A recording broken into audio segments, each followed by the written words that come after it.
My name is Florence Okudele, and I'm the chair of the board of directors for the Coalition of Manitoba Cultural Communities and Families.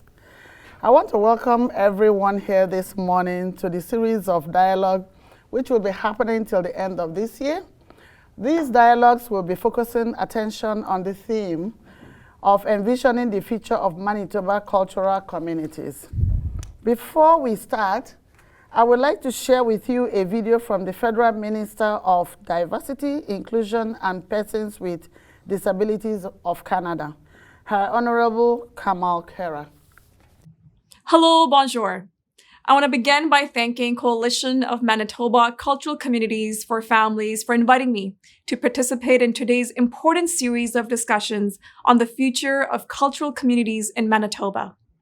Our government is proud to support the Coalition of Manitoba Culture Communities with $280,000 in funding to help launch these discussions and to pursue your greater goal of bringing together members from a diverse range of cultural communities to communicate in an open, safe, and respectful environment.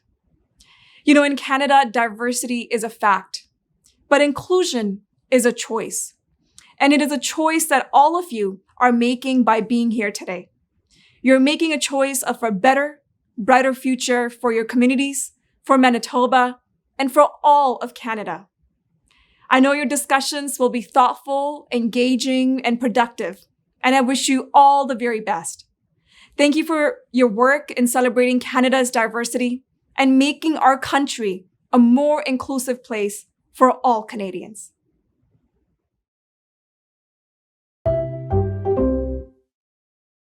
Thank you, Minister.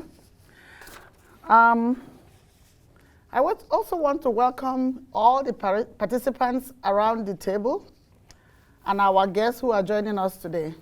I would like to thank our funders of the Government of Canada, the Department of Canadian Heritage, and the Winnipeg Foundation, who provided the support for this series. Thank you, Sylvie and Nanette, who have joined us for this discussion. We are proud to deliver this event alongside our partner organizations, Manitoba Association of Newcomers Serving Organizations, MANSO, African Communities of Manitoba, ACOMI, the Ethnocultural Council of Manitoba, ECCM, and the Manitoba Islamic Association, MIA.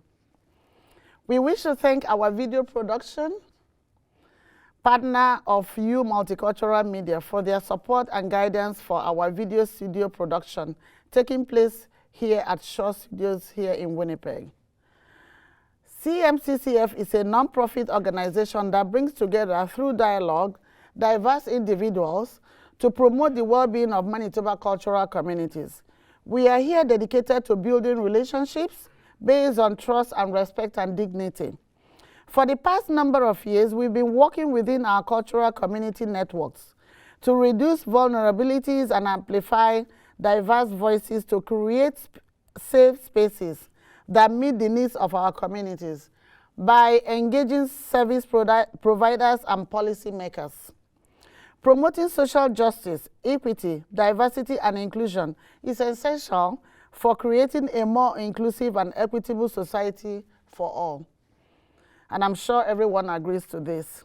In order to do this, we believe it is important for communities to come together like we are doing today and discuss important issues and themes such as social justice and equity, diversity, inclusion, health and wellness, cultural preservation, democracy and democratic practices, and all forms of community development and growth, which has several meanings, including to value or to admire highly, and to recognize with gratitude. Inquiry or asking questions should take precedence over appreciative. Appreciation without inquiry is not much more than happy talk and lacks any real power to foster change in the community. By using this approach to dialogue, we've made a conscious and deliberate choice about the kind of question we'll be asking today. We know that when initiating change in community and applying the AI lens, we will be focusing on people's experiences of being their best. On behalf of our board and staff and consultants, forgot to mention our consultants, I wish you great conversations, meaningful future visioning of our cultural communities, and through your hands, building models of our future cultural communities and new roles for our communities, sustaining and strengthening Manitoba's social fabric. So I'll be introducing Jasmine Alfaro. It's my pleasure and an honor to introduce you, Jasmine. Jasmine Alfaro to provide us with her perspective on our theme for today. Jasmine is the Migrant Worker Project Coordinator for MANSO. I am informed by Dawn that Jasmine is a passionate and informed advocate. She came from El Salvador as a little girl to Manitoba. She brings joy wherever she goes. Thank you for your insightful comment, Jasmine. You're welcome. As you should. Thank you. I'm kind of nervous up here. What a formal process. So thank you, by the way, for the introduction. And thank you for the bio, Dawn. It was very beautiful. So why are we here today? Each of you have been identified as people who are doing incredible work, are contributing in such positive ways in what it is that you do at work, in exchange with your neighbors that you see on the street, and who it is that you are in your cultural communities, in your online communities, in really all that you do. So today is an attempt to connect and collaborate together, to learn your insights, to learn hopefully new perspectives and ways that we can share our voices. Because I really do feel that that is part of our benefit for all of our time here today, to connect, to learn, but then also be able to elevate our voices onto a wider platform and hopefully get the, sorry, I got nervous there for a moment, Dawn, took a photo. And hopefully also to have other folks to learn alongside us, to learn alongside our perspectives, our insights. Okay. And so I was asked to bring my voice just in the beginning of conversations, somewhat of a chance event, and I think perhaps also in alignment to the types of experiences that we have all had. I had a meeting once with my colleague. We had a meeting about an hour after that, and he had a meeting in between. And that's how I got to know Martin and Kathleen and other folks who were organizing, and that's how I became involved here today. And I've been asked to bring forth some of the general concepts and help us get our minds around the discussions today. And so I've been asked to step in the future. The year is 2040, and we are looking back on today. The questions that we have to share, they may have come, that they may have made a difference over these years together. The questions brought forth are varied, and they will be completely different dependent on who it is that you are, how it is that you see the world. And really we're asking, had I relied on my cultural community to maintain a strong connection to community for creation of sense of identity, belonging, and well-being, what are those aspects that were needed? Had I relied on my cultural community as a valuable resource to provide me and form mentorship, connection to faith, to networks, how had they supported me? And how did others like me, how were others like me supported?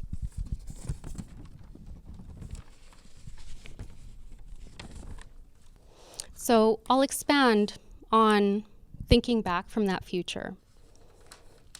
We see that cultural communities should have engaged in intergenerational dialogues to create opportunity for open and respectful conversation between older and young. I see cultural communities should have encouraged us to use inclusive language that respected diverse identities and orientations. I see that cultural communities should have provided mentorship opportunities and role models to those from diverse communities within our own communities, including LGBTQ+, women, and other visible minorities, all as respected and equal voices. I see that cultural communities should have recognized and celebrated the accomplishments and contributions of us as individuals and as collective members. I see that cultural communities would have embraced change, recognized that societies evolve, that cultural communities must evolve too, and that needs to have encouraged diverse individuals to take on leadership roles within our networks. And when we think of community, they would have supported mental health by recognizing the importance of time to reflect, of space for us to occupy, and that we are part of the broader community that have helped shift perceptions and promote inclusivity.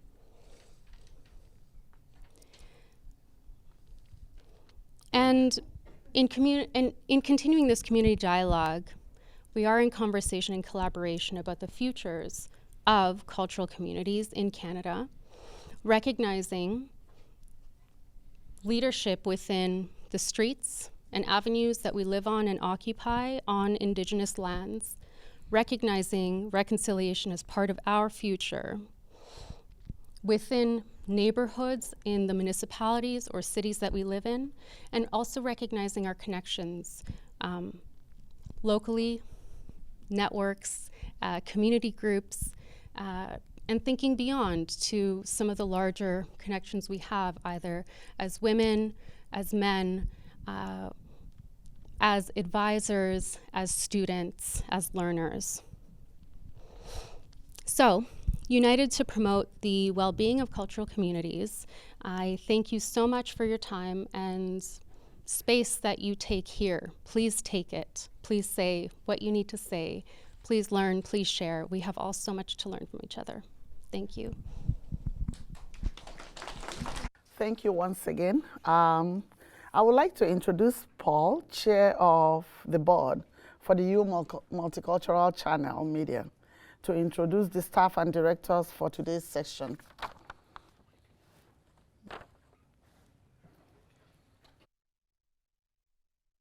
Thank you, Florence. Really appreciate the welcome. My name is Paulo Bergentum. I am the chairman of the board for Multicultural. We are an organization that strives to provide a voice for anybody who wants a voice, any culture, any language. We've been doing this now for approximately 4 years.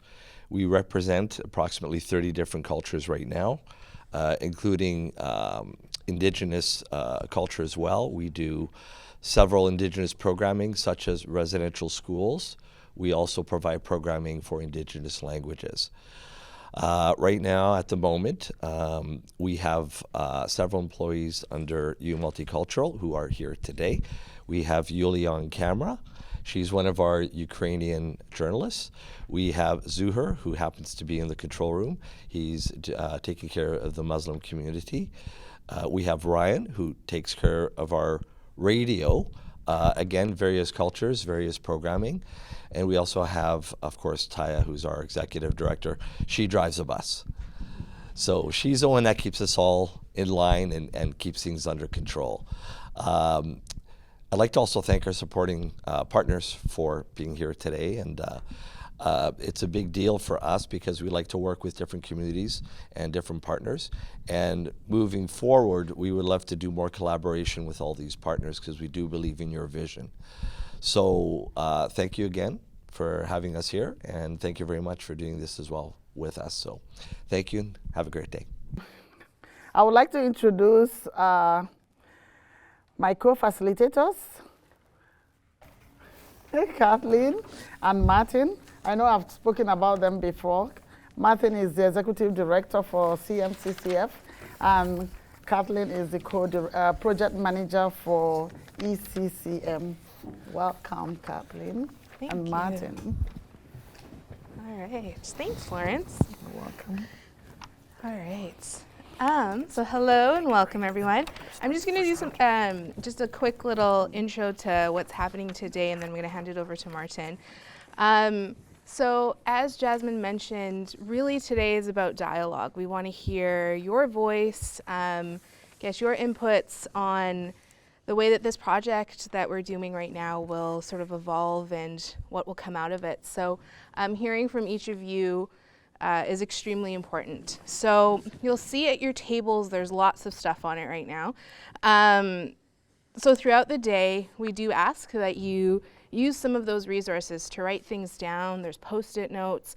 We're going to get you to up and moving around. You'll see things on the walls as well to sort of help promote that dialogue and foster some of those ideas. So anytime something pops up into your head that you want, write it down on a piece of paper. We're going to collect all of that, and we're going to go through all of that at the end of the day.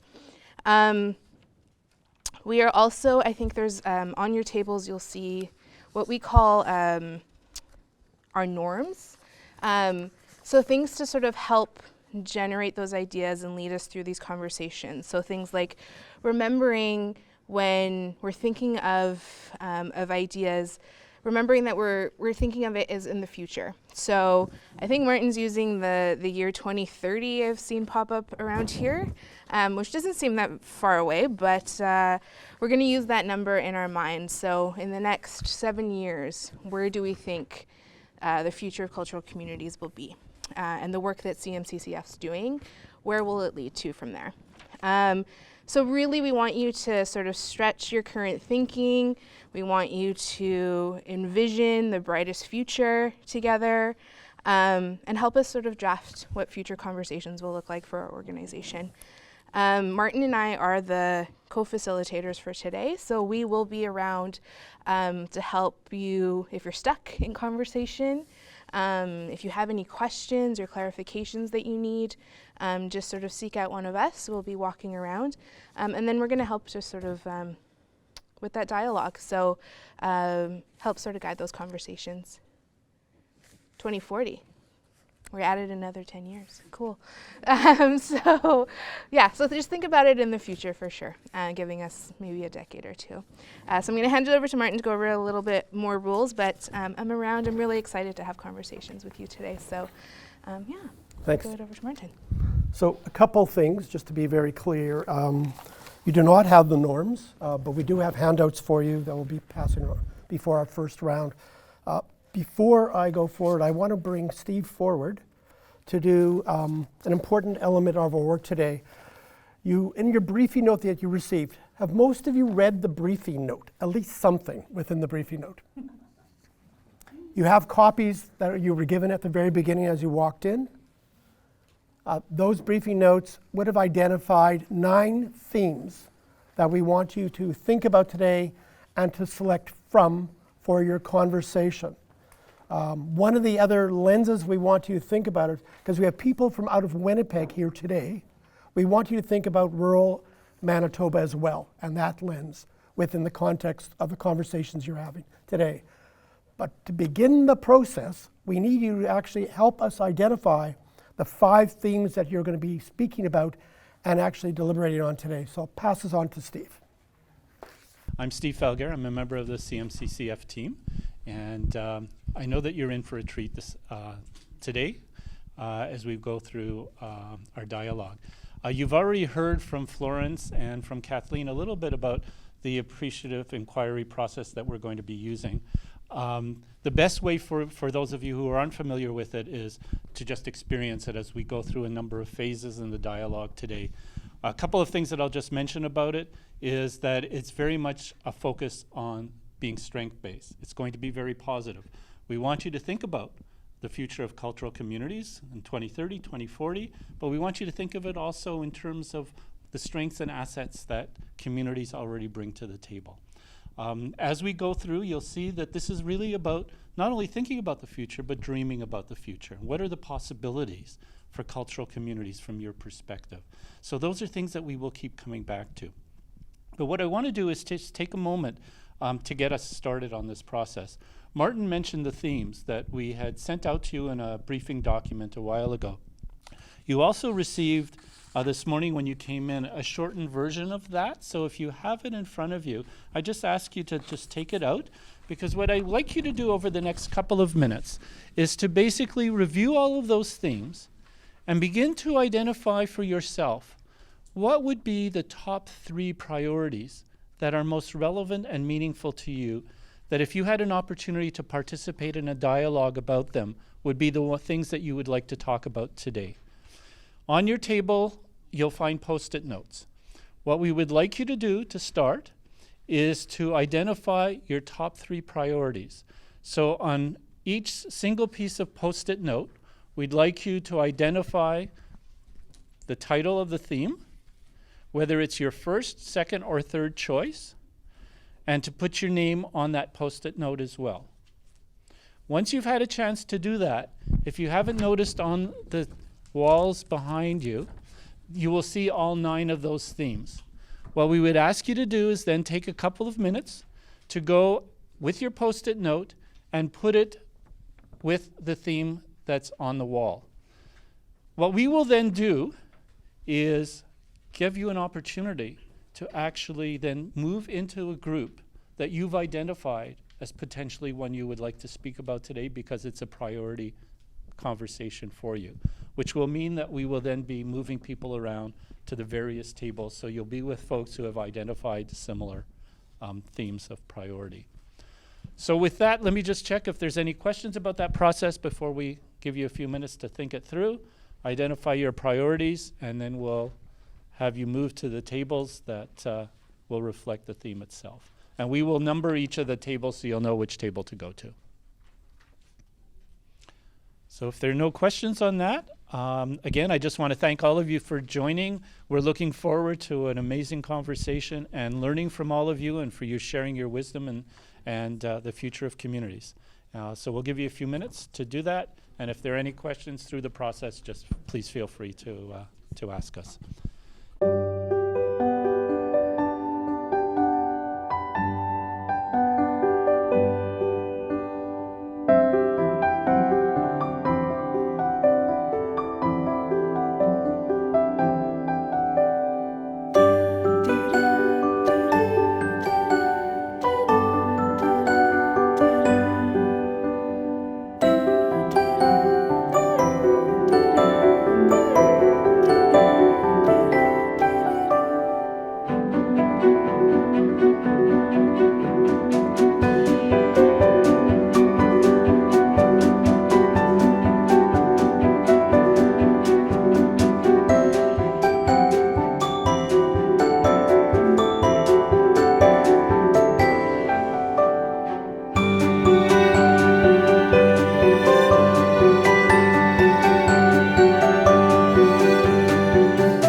Has anybody been speaking about the future of cultural communities in the context of our society?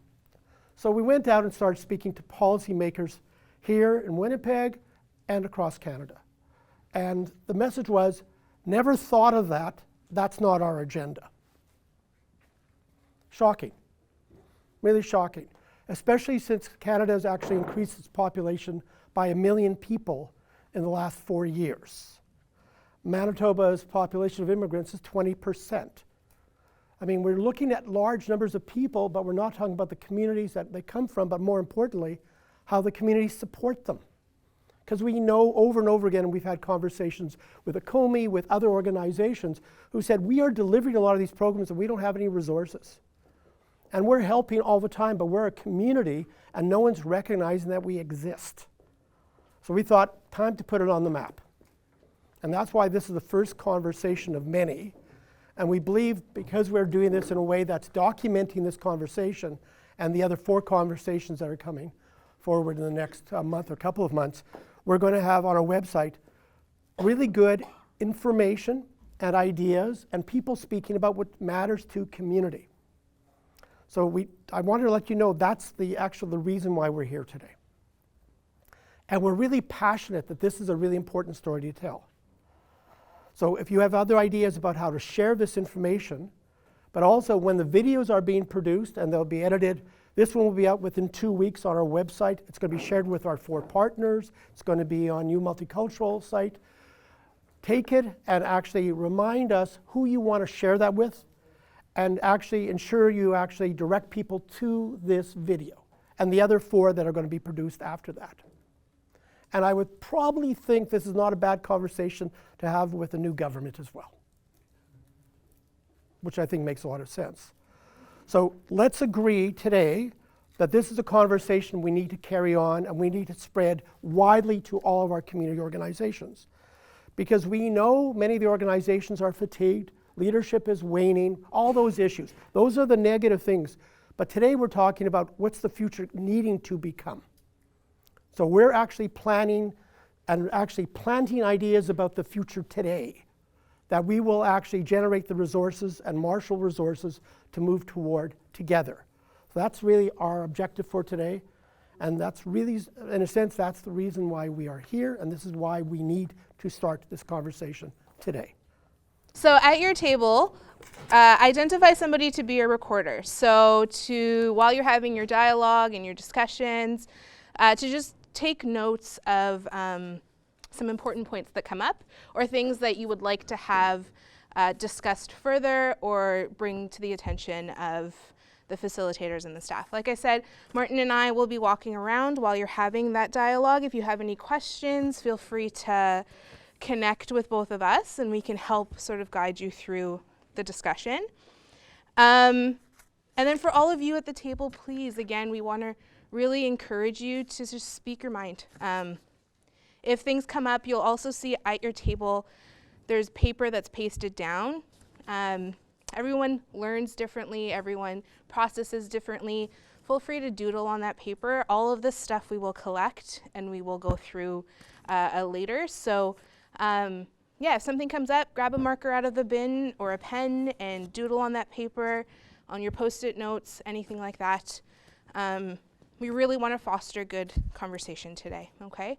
So we just want to encourage that. We had 2040 and you're looking backwards to today and what's been successful. So when you actually are into your themes, don't talk about what's not working, what the problem areas are. Think about it in terms of why have we been successful in achieving that specific theme. That's really important. So I think as Florence identified in terms of appreciative inquiry, it's appreciating what works and what has happened in a way that moves us forward, not that takes us backwards. That's number one. And two, when we start thinking about inquiry, the questions we're going to give you, as I think Steve identified, are specifically focused on how to move forward. So please be aware, if anybody decides to move backwards, remind them to move forwards. So I'm handing out the questions for the first round. But before we do that, as I'm handing this out, who's actually doing the introduction? Oh, Perla, wherever you are, you're doing the introduction. You're going back to that table, don't worry. We're not taking you. So good morning, everyone. And thank you for inviting me to be part of this exciting and fun exercise. I've been in one when we did it in our community.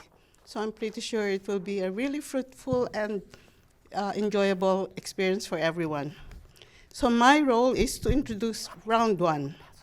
The question we are answering is, who are you and why are you here? So in the context of envisioning, our theme of envisioning the future of Manitoba's cultural community,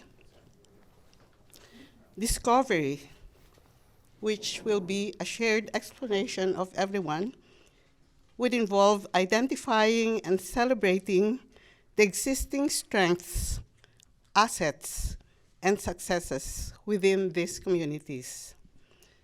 By doing so, it enables a positive and empowering approach to envisioning the future, where the focus shifts from challenges, where we see problems, what's not working, to building upon the richness of cultural diversity and community achievements. This approach not only enhances the sense of pride and collaboration among cultural communities, but also lays a solid foundation for designing a brighter and more inclusive future for Manitoba's cultural landscape. By focusing on discovery in this theme, participants can gain valuable insights into what has been working well, highlighting best practices, and understanding the unique cultural assets that can be leveraged for our shared future. This set of stage for a more informed, optimistic vision for the future, where these strengths can be further nurtured and enhanced. So at this point in time, I'd like to call Martin to provide us with more detailed information. So thank you and have fun. Thank you, Perla. I think you found a place. So you see, thanks, Perla. So you see in front of you in the handout, there are 3 questions we want you to consider in your conversation today. As Kathleen identified, we want one person at the team to help facilitate the conversation, one recorder, and the recorder's job in 30 minutes is to actually give us 5 important ideas that have emerged based on those questions and place them on your flip chart on the side of the table.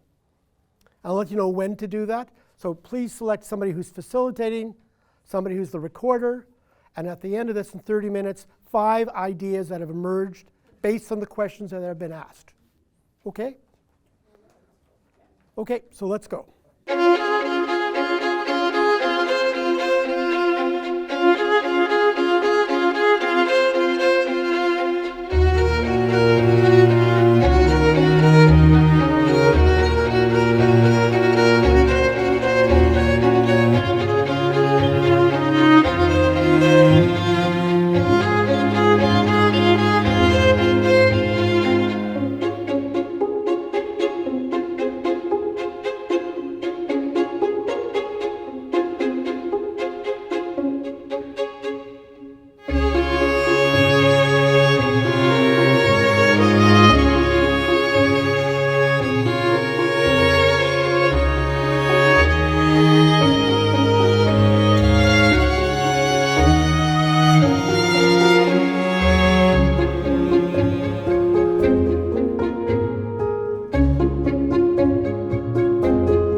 So what we're going to be doing is actually summarizing your actual experience, the questions that were asked, and the 5 ideas that have emerged based on your theme.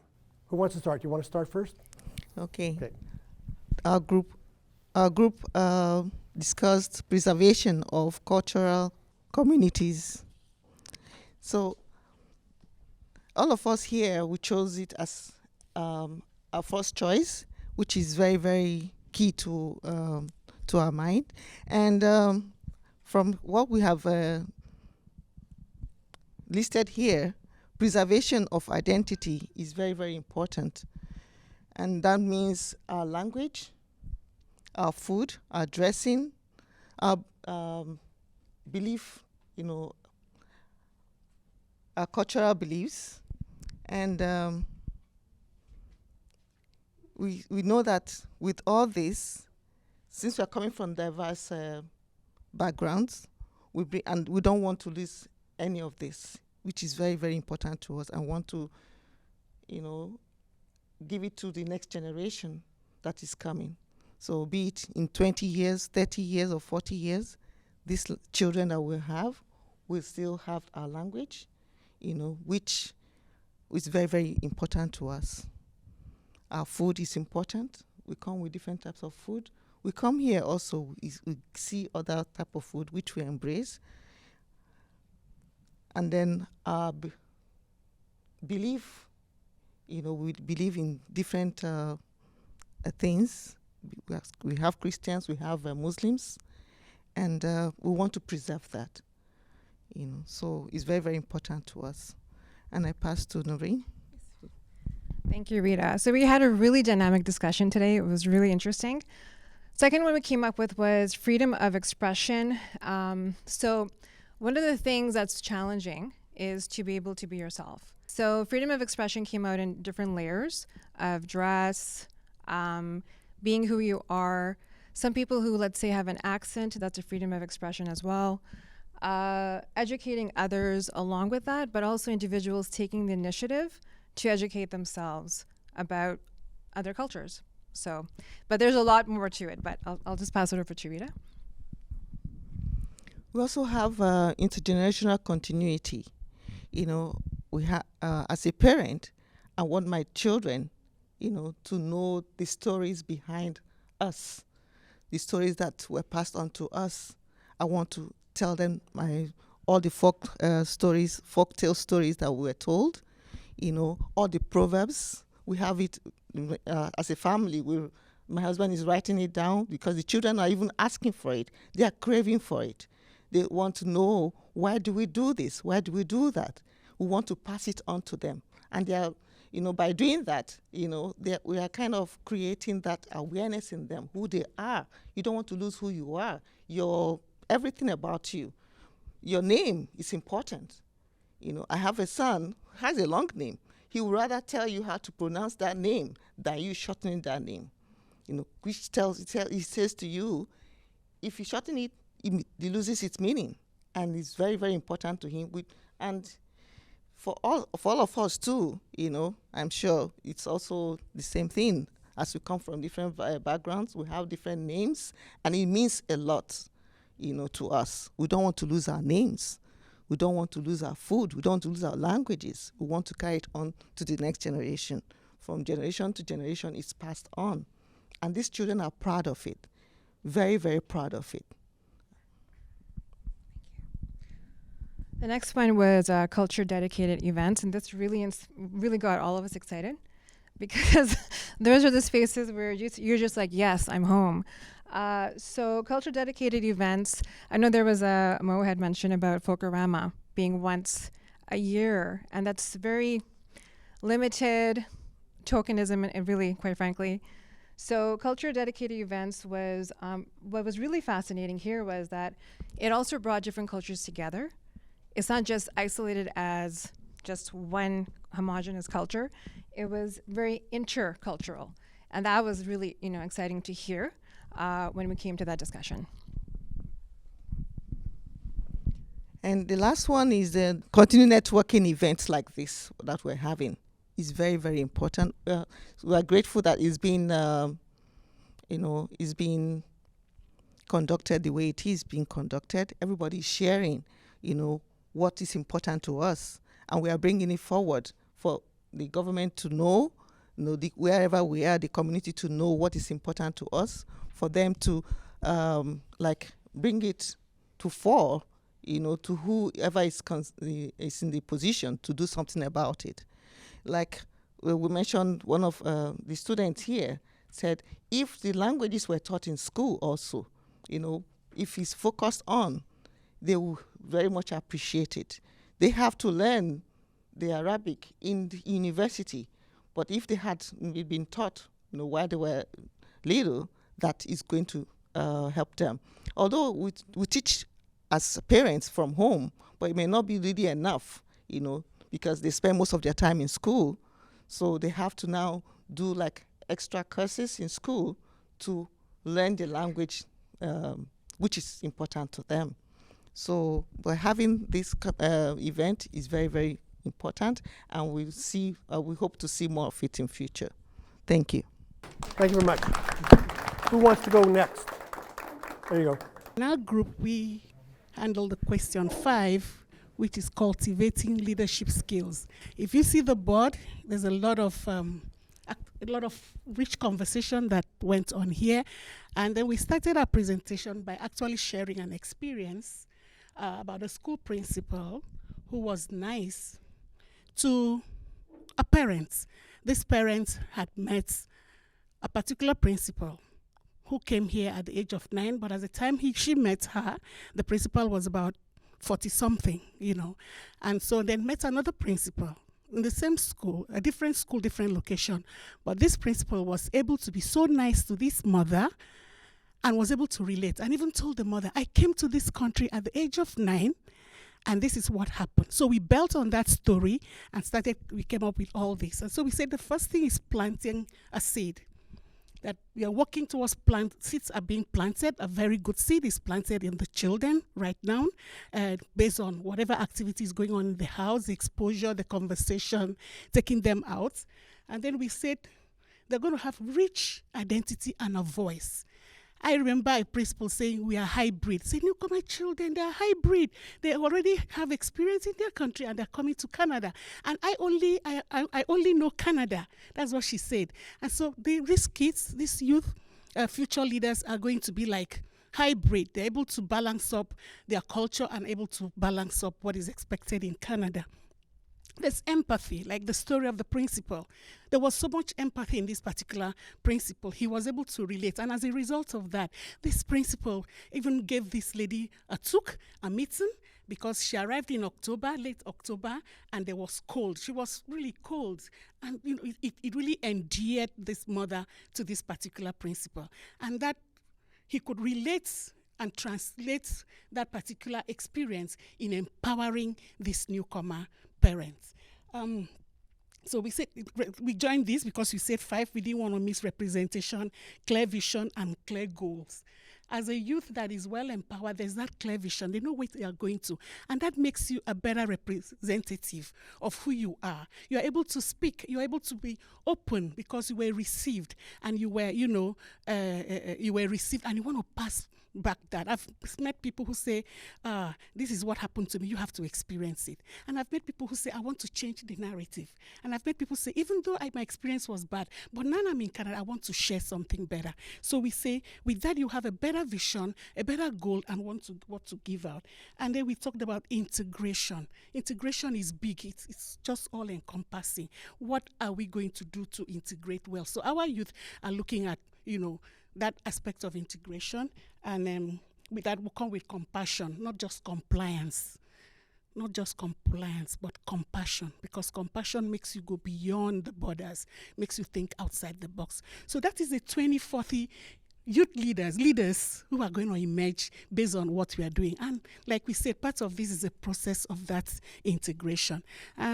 So I've shared that, but I think we leave the other one for now. Thank you so much, group. And this is a product of this group. Thank you.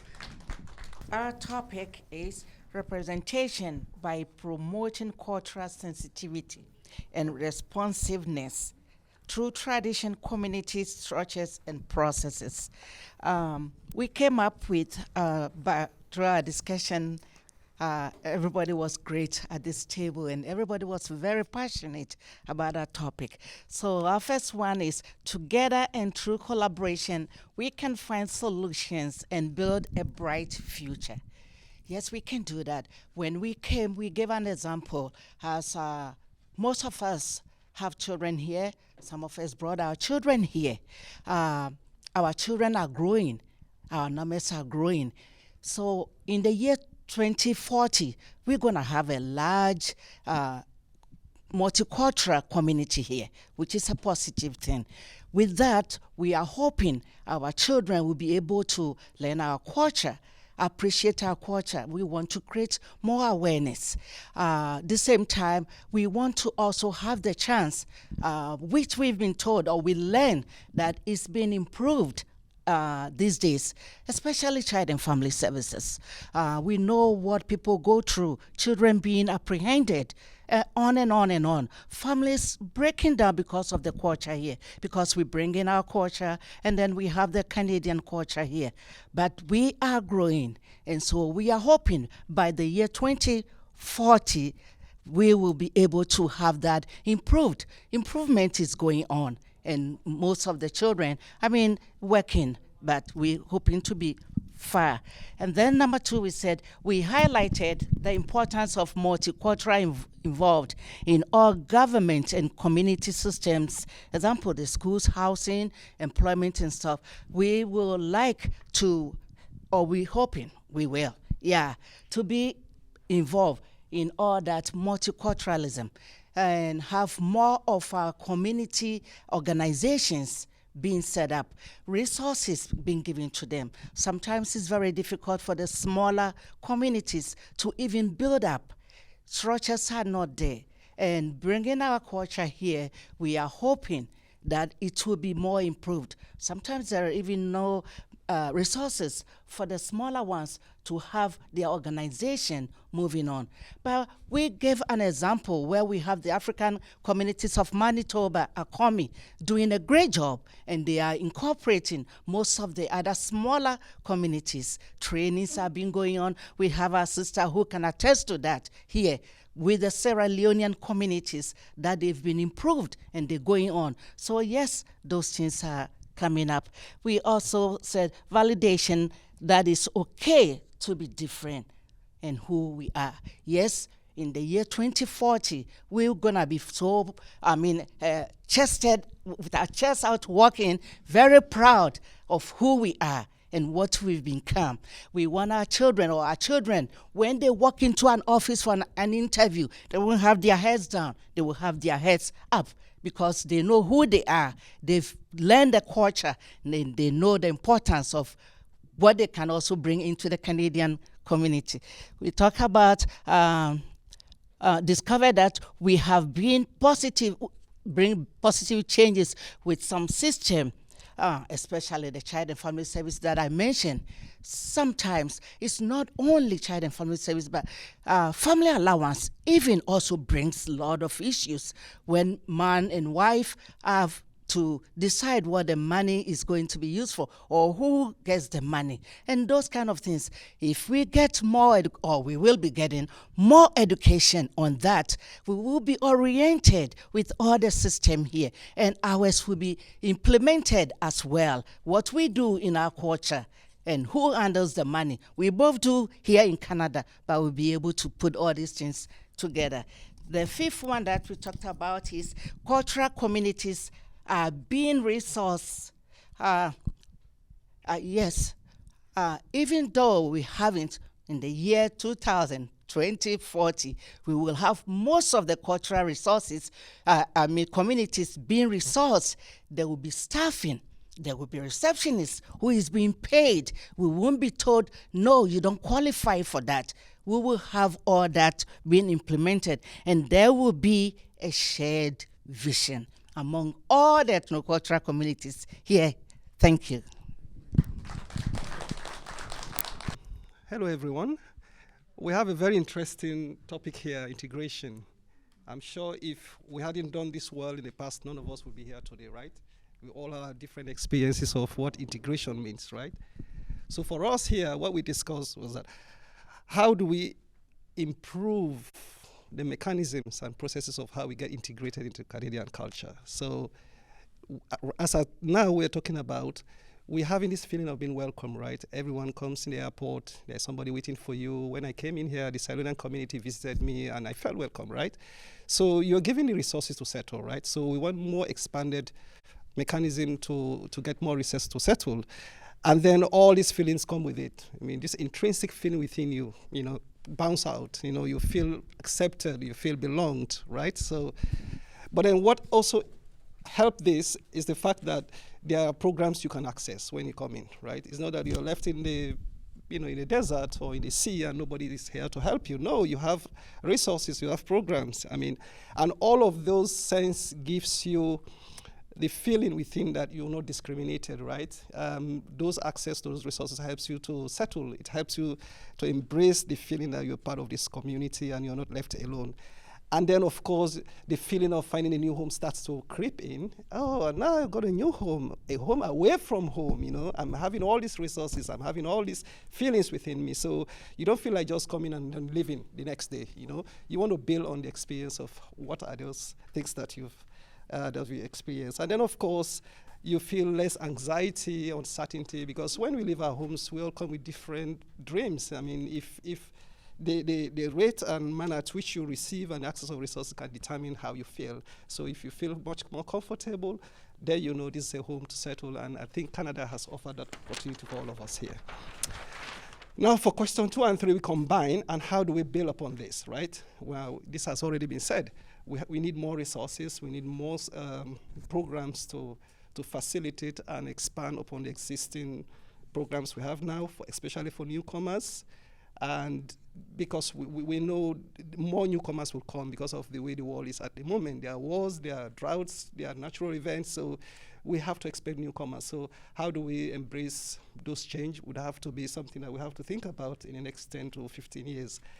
And then one other important aspect we talked about is the different communities. As of now, it seems like there are silo communities, right? You have the Sierra Leonean community here, you have the Indian community here, you have South American community here. So we have to have a program where all of these events cluster together to celebrate our diversity and improve and promote our inclusive feelings and thinking. So we have to have those programs. I think Group 1 talked about Fukurama, right?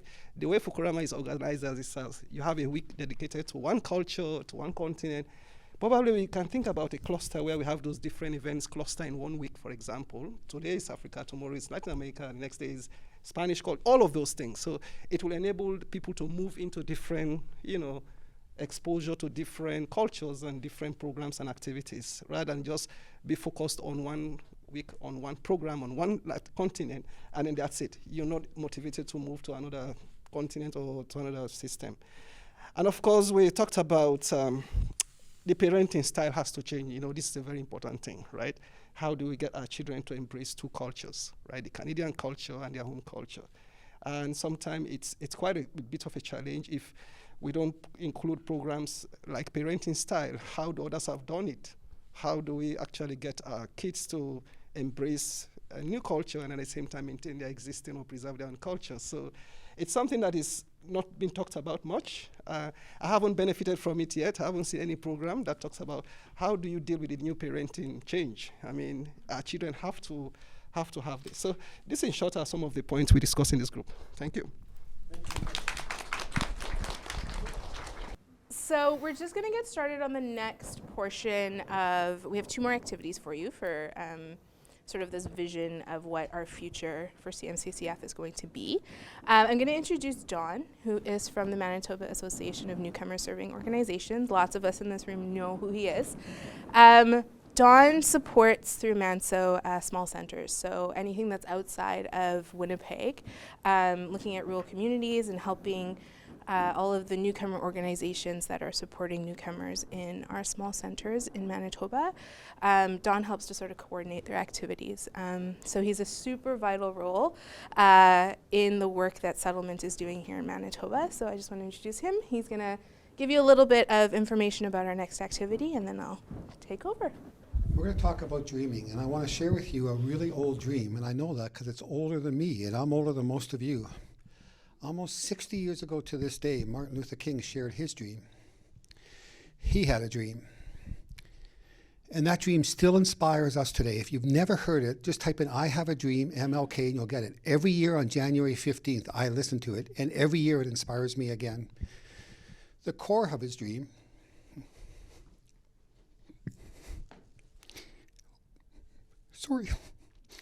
was that his children would be judged by the content of the character, not by the color of their skin. That's the core of his dream.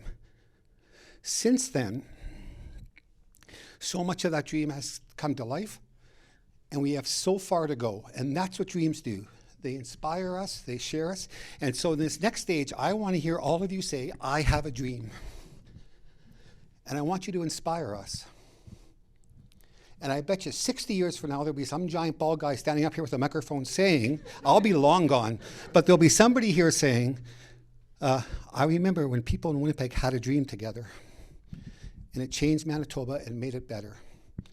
So have an amazing time doing your work together. Share your dreams, preach loudly and share, and thanks for doing your work. Thanks.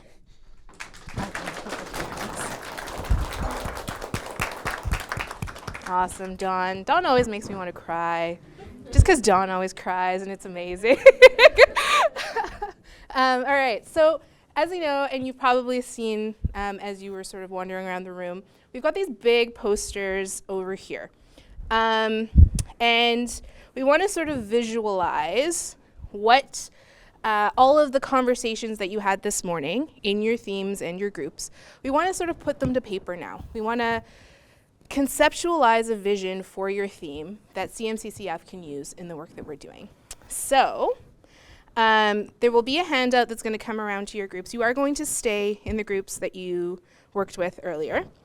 And thinking about, again, the themes that you have, you're going to put that to this paper here.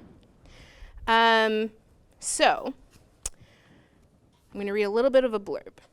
So it is now the year 2040, and we have accomplished everything that we most wanted in your theme. We've become so successful that websites feature us in their cover story. Our job is to spend the next, it's supposed to be an hour, but we're only going to do it for 25 minutes, describing what this cover story will look like. So when people write about your theme, when people want to discuss it, they want to put it on features, what is that going to look like? We want to know, what are the major headlines? What are the major images that will be shown? What are the sidebars? And we have to think about it as the story will already be written. So what is that story going to be? And if you don't know specific details, make them up. We want to know. We want to know what people are going to say. We want to be able to start to create information and ideas about things that were working well, that you experienced, and that are working, and what you wish you could see being even better for the future. So you have Post-it notes at your table. As a group, you're going to discuss. There's 6 steps that you're going to go through. So I'll just explain each of the little features. And again, Martin and I will be around if you have questions for your group. And you all also have this on a handout on your tables. So the step 1 is use the brainstorm section, which is here, to capture your initial thoughts and anything that doesn't fit anywhere else. So think about, what is your vision for your theme?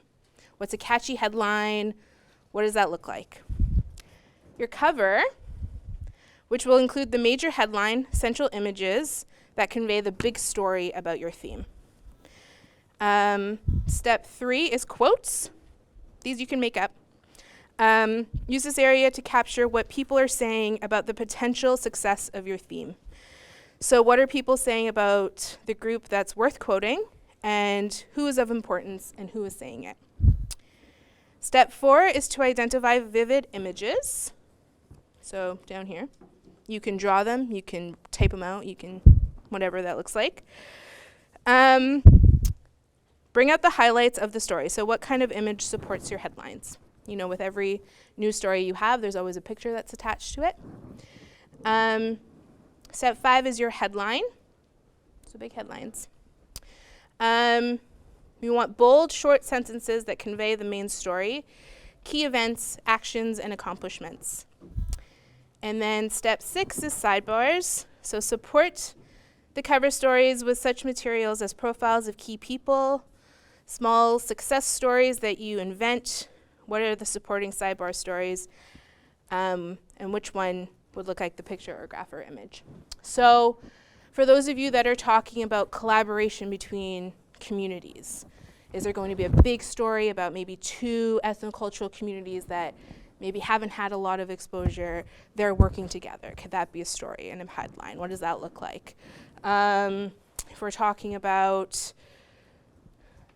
youth leadership, maybe there was somebody who was a youth leader, or maybe a youth that came to Canada today but now is a prominent figure in the community and is doing extremely great work, and that's something that we want to highlight. What does that image of them look like? So think about that based off of your themes and the things that you said on your easels, and those like 5 main points that you came up with some headlines. So we're going to do some brainstorming. You can do that, again, using the resources at your table and then bring them up. Or you as a group can get up and just come work straight from this poster board, okay? And then we'll discuss after.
Thank you, everybody. We're going to go through this process pretty quickly. We originally wanted you to actually work on the actual boards, and we've decided let's make this as simple as possible. And because we have a time crunch, we want to move through this process and move to the next one, which is going to have you build the future together. And we're probably looking at ending by 2:15, if that's okay with everybody. If I can get your permission for that. Okay, thank you. So let's go around the room and let's just hear the one voice from the table giving us an idea clearly of their cover and their headline. And tell us how it is a vision for the future. Who would like to go first? There we go. Sungai, you going? Yes. Okay. Thank you. There we go. Okay. So we came up with, I think, like a really good combination of ideas that capture some of the discussions that we had earlier today. So for our cover, our headline is At the Table 2040. And for us, that represents everyone from every culture, every background being at the table and participating, and also being able to drive the bus in community. So we do have a couple of different headlines. I will pass it on to, yes, Maggie. Sorry, I'm like looking right at you. I'll pass it on to Maggie to start off with our first headline. So the headline is gonna read, many names among city cultural communities, being MLAs, MPs, and city councillors. And the second one will be blended society.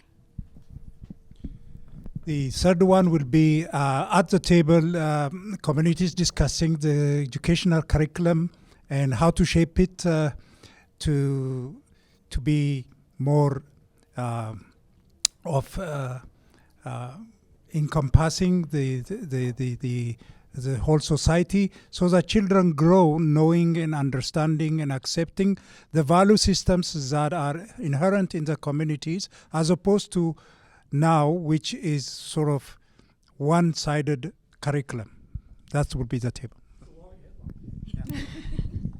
For me, like it's a housing and the medical industry. Housing is the first one because the person who is newcomer, they obviously need a place to stay, and when they first come, they don't have the background or anything to show, and the tenancy board here need that proof. But where the person is gonna go when it's like -50s here, right? And same thing for the medical industry. People like from different communities should get the accessible to the language, first of all, to get those answers in a timely manner to get the medical services here. And the very last headline will be businesses, careers, and technology.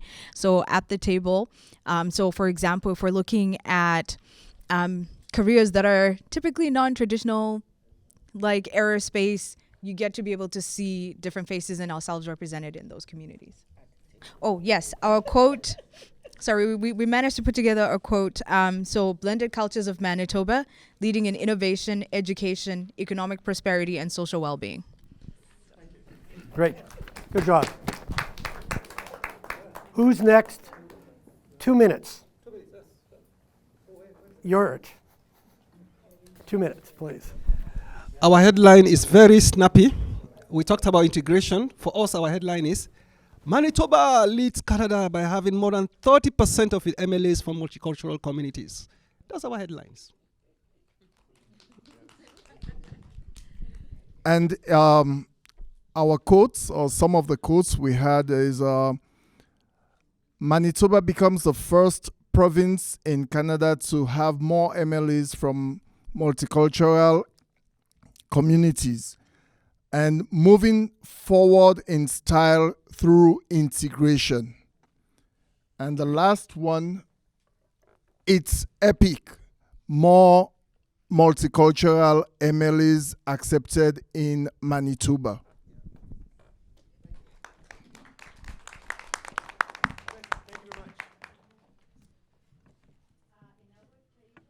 Microphone, please. Thanks. Thanks, Carl. In our table, we decided our headline was going to be Canada New Face. Our big title will be we have our first I cannot pronounce this word, racialized Prime Minister. So we will have our first rational Prime Minister, and our head will be the new face of Canada. So with that, we have also our headlines, the where you have them write it down there? Yeah, the headline, the big story, and then the quotes, dreams come true. Yeah, and then in terms of integral leadership style, where you are talking about the what kind of image support and headline actions, we talked about the integral leadership, and then we came up with these quotes to support it. So we say leadership is about making others better as a result of your presence and making sure that that impact lasts in your absence. Okay, I think that's it. Thank you. So our headline, what you see on TV, is no limitation. Right now, you're accepted. No one is asking you, "Are you a Canadian?" You know, because you're brown, because you're black, because you're white. You know, no limitation anymore. You know, I'm a Canadian for who I am, right? And just us being who we are through the passing down of generations from our parents, and now we're accepted. So no limitation. It's also good to let the world know that they should know we have preserved our identity till date. So we are passing it on to our children and our children's children. So no limitations. The culture, the language, the food, everything is being passed on to the future generations. Now it's 2040, and the children know the language. you know, and they are also being taught in school, you know, as a community. Even some curriculum now have these languages, because the Canadian population has grown so big that there are so many cultures, so many languages have come in, and they are now being inculcated into the school system. And the children are free to speak their languages, no barriers. I think, yeah, I'm going to end it off with the quote being, "I am home," which was, you know, said by Zareen. But yeah, so overall, it's just an integration, including media sources like radio, having diversity of music so a person can hear their language, representation on television or social media, et cetera, et cetera. Who knows what 2040 will be, but maybe AIs can also be part of the language, continuity. So yeah, that's about it. Great, thank you very much. So you have a really good sense of the themes that are emerging about the future. How do you feel about all those ideas you've presented? Feeling good about that? How have you been feeling about that? Can you actually talk about it from an emotional point of view? Can you think about it in terms of what are you seeing when you've actually been speaking about those visions? What are you seeing through your eyes at this moment? What are the images that are starting to appear when you start thinking about the visions you've identified, the headlines you've identified? What are the ideas that will connect those dots together for you? And the reason I'm asking that is we're going to move from dream to design now. So what you've created and spoken about, you're now going to build with your hands together as a team. So to introduce this process, I'm going to ask Rami to come up and just talk about the design stage of appreciative inquiry, and then we're going to get the work done. And just bear with us as we get some tools out for you. Rami, it's all yours. Hello, everyone. How are you feeling by the last stage of the day today? You want to go home? Not bored yet? Okay, well, first off, let me introduce myself. My name is Rami. I'm the project manager at ACOMI. And the reason I'm here for is we've been actually working on this event for a very long time. And ACOMI has to be part of that. So I'm really glad and honored to be around such a diverse and great community leaders. And in one place, lots of community leaders here and community partners.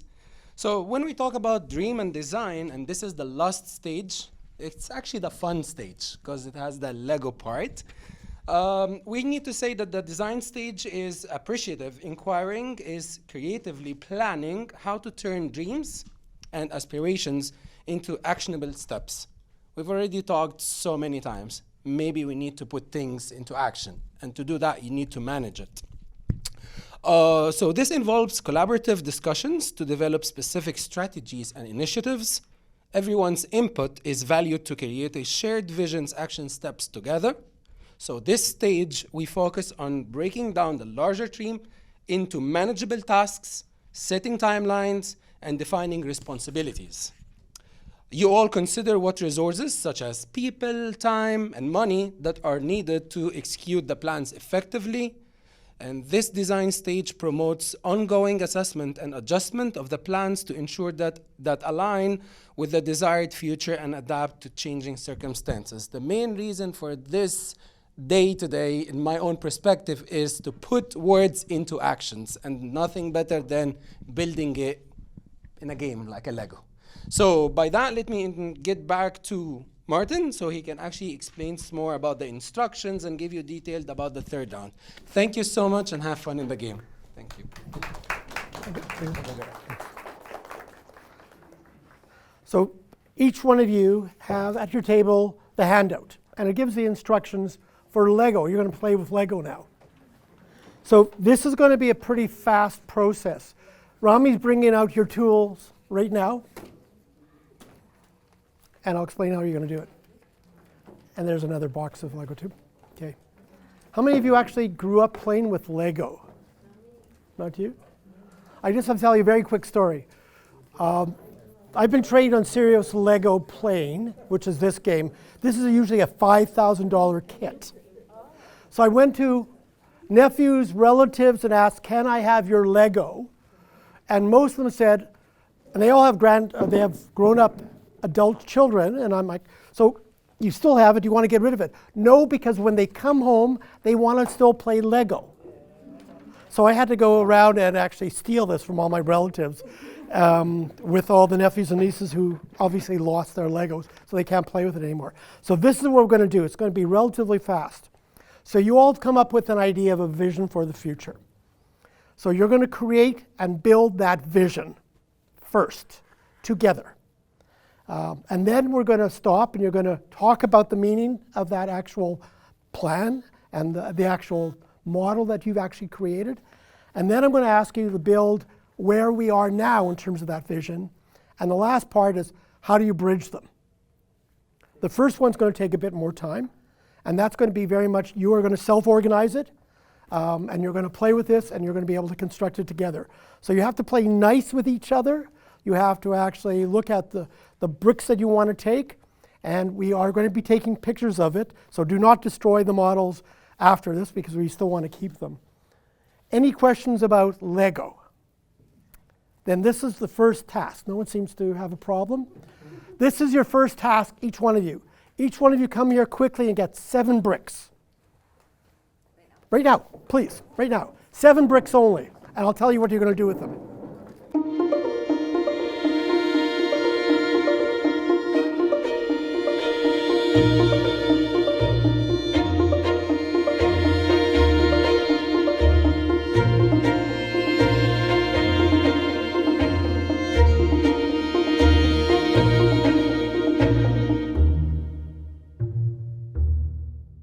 So here is your task. That's just a play. That's just playing. It's not the major issue. So let me just be very clear about Lego. Why is Lego important? Why are we doing this? Because we actually think with our body, just to let you know.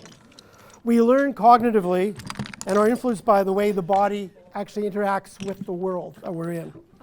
When we model our hands and tell stories that are very much based on the neuronal activity, our blood circulates in the body into critical areas of the brain faster. Do you know that 70% of our brain nerve endings are connected to our hands? So our hands build our ideas.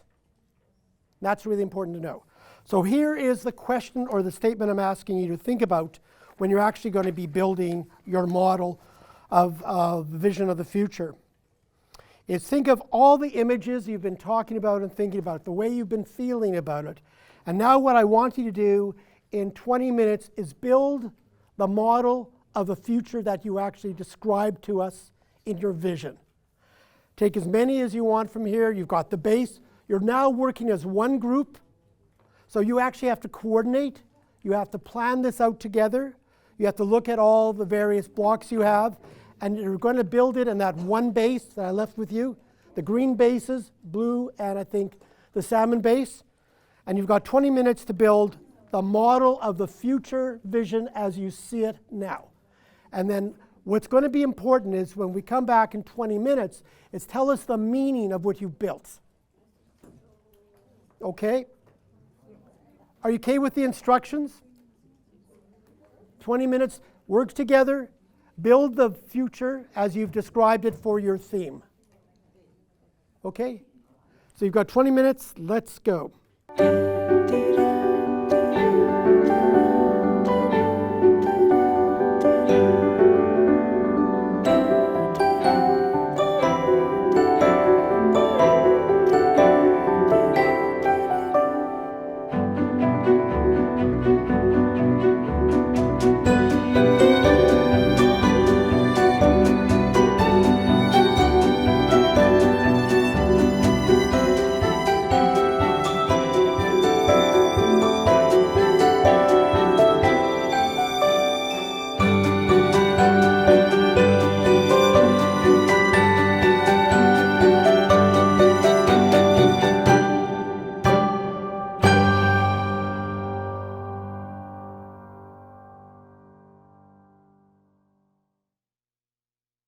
So what we're going to do is we're actually going to do a walkabout. So we have one table over here, and you're ready to actually present it. Let us know the meaning of it, and what was the experience like in creating the model of your vision. This is our image. And this, based on what the previous work we've done, is a racialized prime minister. Dreams coming true. And this pillar here is representing all the training, the experiences that this prime minister had gone through to make this prime minister an integral leader. A leader who, remember the quotes on leadership, where you have to build up a sustainable system that lives after you. So this leader has put up this sustainable system. You see our beautiful sustainable system. We have him here. He's very environmentally friendly. He's very integrated with systems. There's no everybody is brought into the table to take decisions, and in terms of process management, he is involving all the stakeholders. So we have our green space, we have The bell tower. We have the bell tower here where we all gathered. We have this safe space where everybody, there's nothing like, you guys may said something about color, people not really talking about racialized, so you don't have to start saying, okay, accent or no accent. There's nothing like that here. This leader has been able to put, with the participation of all the stakeholders, we have the agencies here, we have the government here, we have private sector here, we have a school system here, we have affordable housing, we have our hospital, the ER section, less waiting time, we have we have our, you want to help me, someone? Yeah. We have people have a helmet here because we're supporting the security of everybody when it's jumping to a new position or is jumping to a new opportunity is supported by the community. Therefore, this person have a helmet because it's being secure. The affordable housing, the Patricia was just mentioning it, is done with a green space and with the integration of everybody with a center place for all of them to have an opinion. Therefore, the affordable housing is attached to also the good medical attention that we have and the training that is given to people to jump to the future. We were talking about having a space that were also reachable for everybody, including people with different abilities. So therefore, they can reach here easily. There we have wheels because we have spaces that will not have any barrier for them to access. So all places will be accessible for absolutely everybody. Okay, so we'll start off with basically we have a community hub right in the middle. We then all have different spaces, right, public spaces. So we have the government building where it's important for policies for cultural awareness. Right across from it is the cultural preservation offices. Hopefully it's designated for the purposes of integration and information. Healthcare, schooling, social media office, and of course the mall as well, with having access to outfits, cultural clothing, and so forth. So this is just like a framework. Hoping in 2040 it could be far more integrated, where that community hub, just like the other table spoke about, would not require all this explanation, where people can exist and just process through. So that's basically anyone else have a contribution? Statements? Okay, that's it for us. All right. Thank you. How about this table over here? So our table, we kind of designed it with what we said earlier, at the table. So we're building a community, or when in 2040, everybody will be at the table. So we have the table right in the middle, and it's fairly big enough to accommodate all of us. It doesn't matter where we are coming from, or what color, or what height, what length, we are all included. Any disability, whatever, we are all involved. So as you can see, we have this here. This is the school. The entrance is there. We have some apartments, so everybody will be accommodated. We have all the workers, all the people you see down here and around are the MLAs, the MPs, the city councillors, everybody. We have the police officers that we can all be included. We have the lighthouse, because we're developing some planes that will be flying, cars that will even be flying.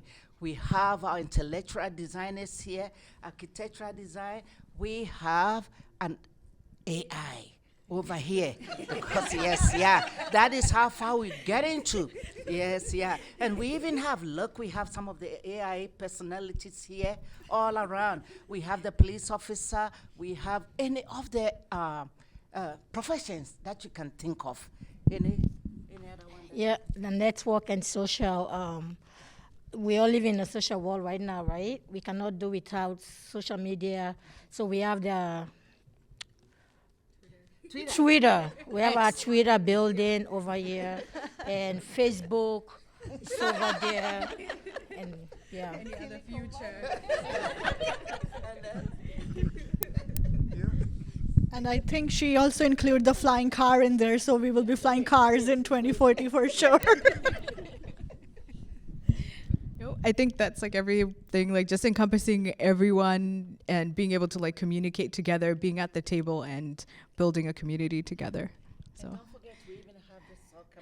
Oh yes, sports. Yes, the sports element.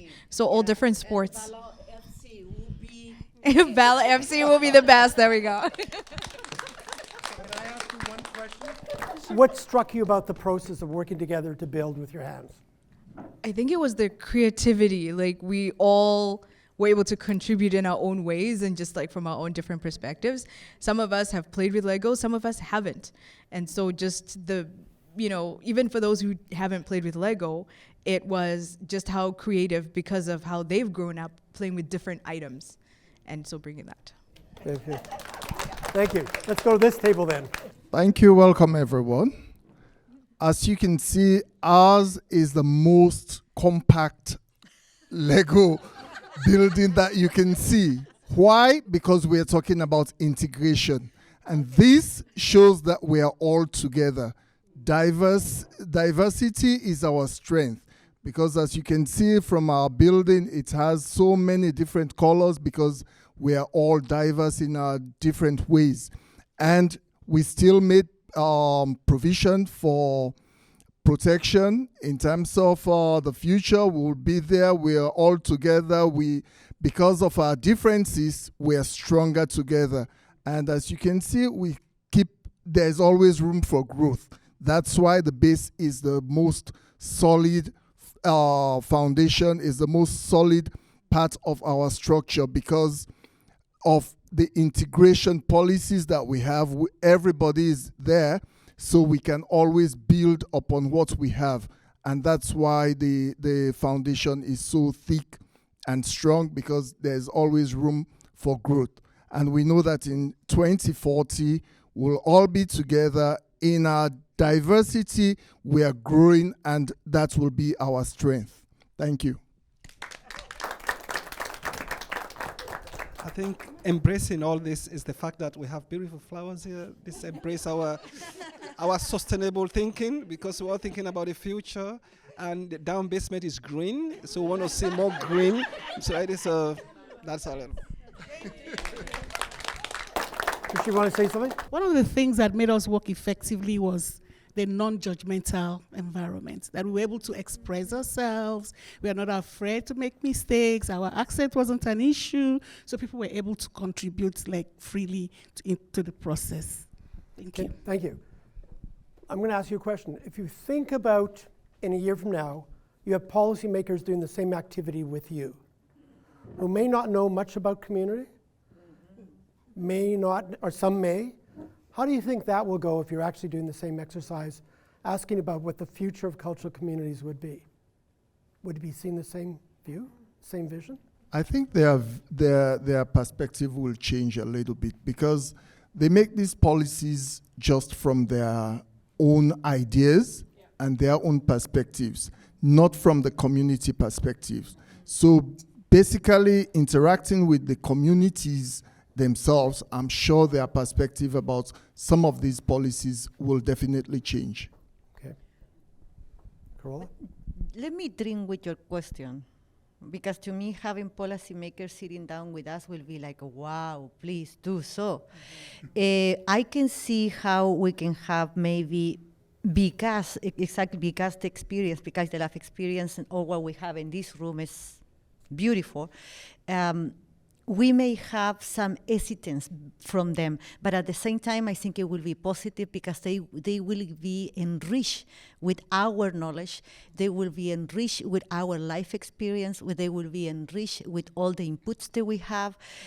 I believe they may be, other than being fearful, I think they will feel happy to be able to have all this knowledge on their hands, something that they don't have maybe today, they could have it. And I think even I could feel fear of having people that come with a book that has things written down to do step by step. The Lego, a break in different pieces. Maybe we are the other pieces for the Lego they already have.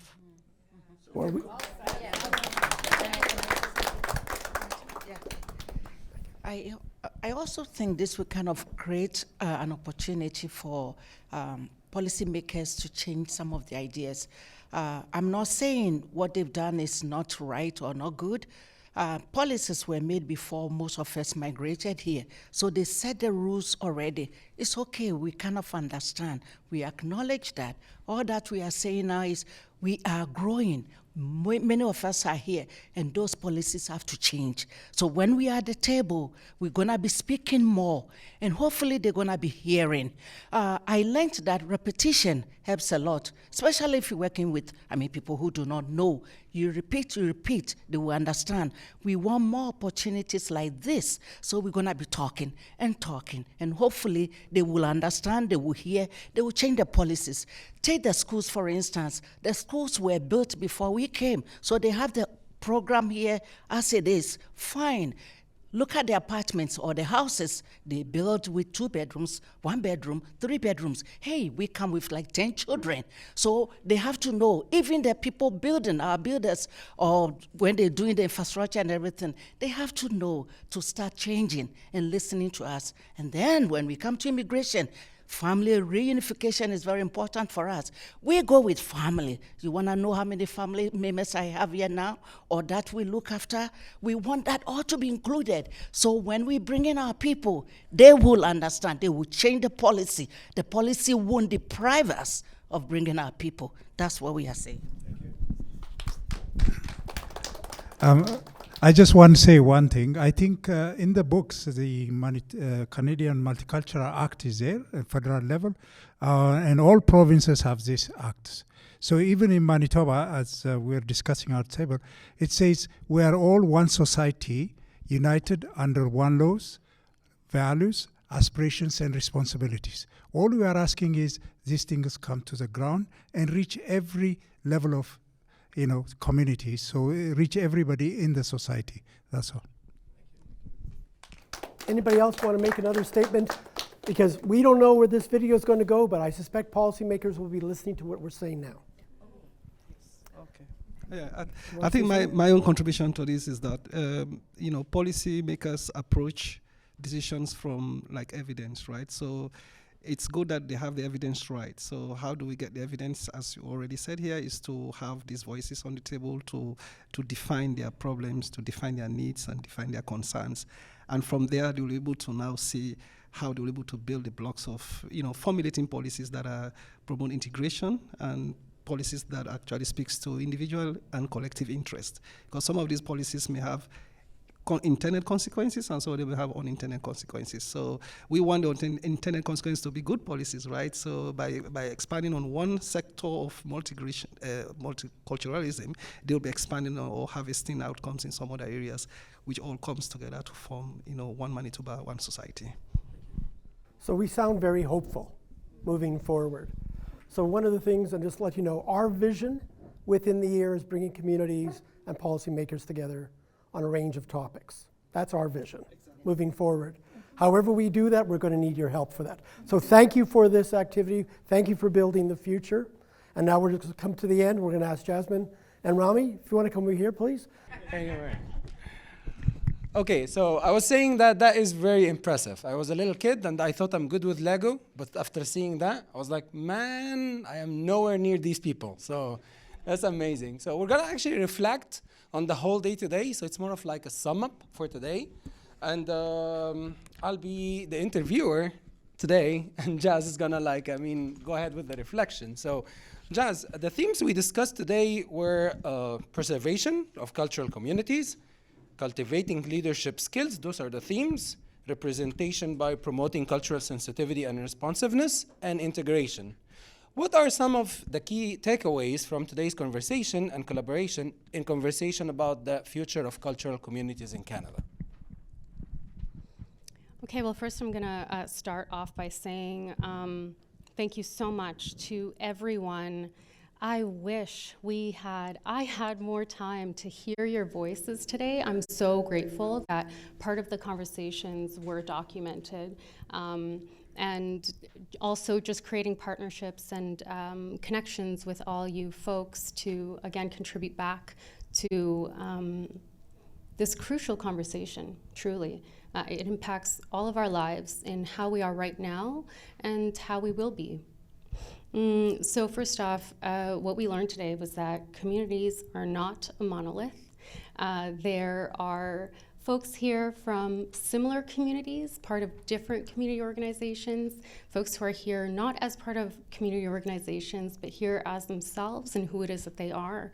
So first and foremost, we are all grounded in our stories. They are all so different. It doesn't matter what nationality you are, what color you are, what communities you belong to, how you identify through your gender, through your preferences. We are all impacted by our environments. We all come from very, very diverse identities, experiences, which make us who we are. And what communities want is credit and control of their identity. They want freedom to be who they are and not corrected in their differences, but asserted in who it is that they are. I remember overhearing someone speaking about their child, and they said, where is it? They asked their child, why are you not being called your name? Recognizing that there are multiple identities within all of us, and that learning diversity means accepting diversity. And this creates power in language and is sacred. Again, our names, the languages that we come from, they all have inherent values that don't need to be translated to be understood. They just need to be understood that that is the value that they maintain. Within all of this, we also have responsibilities in the roles that we are in our families, in our communities, in our faith groups, in our organizations. This is all, again, around values and is all impacted by our material conditions. What does our housing look like? What do our jobs look like? How much control and autonomy and authority do we have in each decision that we make in our lives? These are all very important aspects that need to be understood in their nuances. This involves labor. This involves status. Some folks spoke about how coming, they felt welcomed. They had people at the airport waiting for them, receiving them, pointing them to directions. Others didn't have this experience. They came on their own and eventually have found people like them.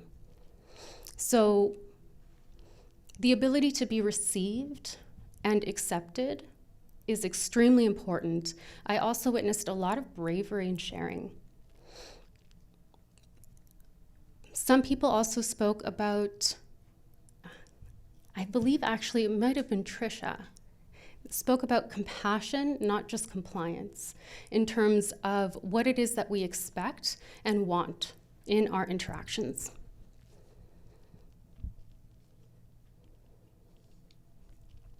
There was also conversations around invitation and respecting people's time in the invitation, that it must be culturally competent and inclusive, and that we require people in established positions in and outside of our identity groups to identify leaders and support them in their community and in their journey and who it is that they are. It requires allies with power to advocate, to force space, and we also deserve to celebrate these celebrations. We deserve joy, we deserve fun, and we deserve engaging experiences together to create that unity, to ground our sense of well-being. So we spoke, within these themes, we spoke about the freedom of expression, in not being again corrected. One example that was brought forth was accents. Someone might have an accent, and that is perfectly fine. They do not need to be corrected within it. That we require intergenerational commitment and integration. We also just explored concepts of home and the continuity of our identities, of our lived experiences of our past, of our necessity for respecting our daily needs, and opportunity to participate actively in our communities, in spaces of governance. We also spoke about identity regarding nationality, and that, yes, identity, whether someone is a citizen, whether someone is a permanent resident, whether they have temporary status, and integration also, that it must cut across all groups. Having a cultural organization to which to connect to and learn from is extremely important, and to be told that it's okay who it is that you are, if you're different, if you're not different, and that we need participatory governance within these systems. So I have one last question, and we just wrap up everything. What does the future need to support us? The future needs those who are here to make space, make more space. In considering all of the impacts to our daily lives, here, perhaps back home, perhaps our second back home, perhaps our third or fourth family, migration is an inherent thing among humans. And we do get the joy of being all together, but really ensuring that we are seen, which also includes representation at political spaces and at tables in which decisions can be made and will be made on our behalf, where we are seen and supported physically, mentally, emotionally, psychologically, spiritually. And that this involves sustainable practices in how it is that we conduct ourselves for social, economic, and environmental development, how it honors and serves each other, the lands on which we are on, whether we are here temporarily or not, we are still here and we are all contributing. And that these spaces must be, someone mentioned a never quit mentality. I know I experience this in my community, and the majority of you do as well. Coming from collective societies, we know we are all a part of and we all have roles, but really that integral leadership that is within all of us to find places that are comfortable and to create spaces that are comfortable for all of us to step into, walk into, and be ourselves. Yeah. If anyone has anything else to add to that, I would absolutely welcome. I know we are way over time, and totally respect, yes. We can try as best as possible to integrate within our own communities in Manitoba. But then we have to encourage our communities to integrate as well, to reach out, to go outside. So it's like an internal thing as well as an external thing for us to really grow and to develop as Manitobans and as Canadians as well. We, as change agents, we do have a role to play as well. And our role is not limited to this participatory strategic planning, as I call it. Because oftentimes we call policy makers. Yes, policy makers might not have the perspective that we have, but it is our also responsibility to remember that change takes time. And our attitude towards influencing this change is very important. Take, for example, you have a boss in the office who doesn't see what you see, and then you are the one at the front line. Do you fight your manager? You don't. You patiently wait. If you have to learn the skill, tactical skill of making sure that your manager sees what you are seeing in order for you to achieve, because you are the one who are there at the front. You see you are the war front. You see what's going on.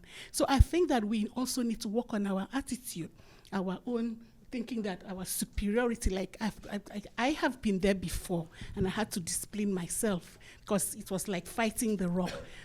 What is going to be our approach in influencing policy, in talking to policy makers to say, okay, this is what we are seeing. How do we massage them? There are people that are already there. Put yourself in their situation. This is a rock that has been established over the years, and you want to come and tell me that it's not working, you're not doing well? No, they are. They have kept it and they've brought us. But we need to also refine our process to buy them in, to buy them over to the ideas, to what the reality that we are seeing on ground, so that our change would be effective. That's what I want to say. Thank you very much. Well, thank you, Jazz, and thank you, Rami. Thanks for your very profound thoughts, Jazz. We're going to finish up in a minute, and first I want to thank you all for being with us for this entire day. But I want to give each of you, before I do some further thank yous, an opportunity to each share in one word, maybe two, but try to keep it to one, how you're feeling given your experience for the day. What does it lend you to feel and to think? And so if you can think of it in just one word, I believe there's still a microphone at each table. So maybe what we will do is we will start here at this table, and if the mic can just go around and each person just share one word, how you're feeling. An agent of change. Educated and open. Hopeful. Looking forward to the brighter future. Change is inevitable. Emboldened. Hopeful. Blessed. Amazing words and an amazing way of summing up our day. I know we're short of time, so I'm not going to give you a lot of my reflections. I'm going to just add one word to the list that you've already said, which is energized. Listening to all of you sharing in such an open way your lived experiences, your wisdom, your dreams for the future has led me to feel energized about what we can together accomplish. And I think all of that is reflected in the comments that each of you have shared as well. The other thing that I'll just very briefly mention, because it came up several times and Jazz mentioned in her comments as well, is hearing about diversity. But what struck me about when I was hearing in terms of comments about diversity is, in many ways, diversity is also our strength. Because it's, as many of you did in building your Legos, those images really spoke very strongly about how diversity, when we come together and share that diversity and celebrate that diversity, allows us to be stronger as a collective group and to have our voices heard. So today was really the first in our series of conversations about the future of cultural communities in Manitoba. We want to thank you very much for participating. I want to first also thank our community partners who have worked with us over the last number of months. They've been working with us for several years, but in this particular project for several months, in bringing all of us together, and also for their insights into how we could plan this and their suggestions of who we could invite. We also very much want to thank the team at Multicultural You've all been amazing in terms of working with us. We're looking forward to seeing the edited version of the workshop today, and we'll certainly let you all know when it's available for you to watch.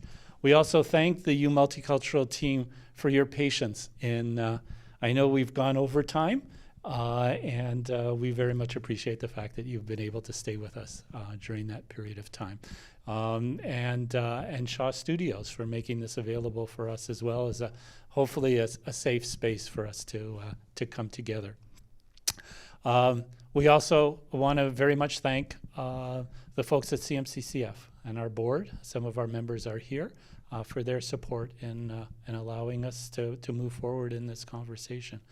And there are other people behind the scenes who we won't have time to thank today, but we want to just acknowledge it.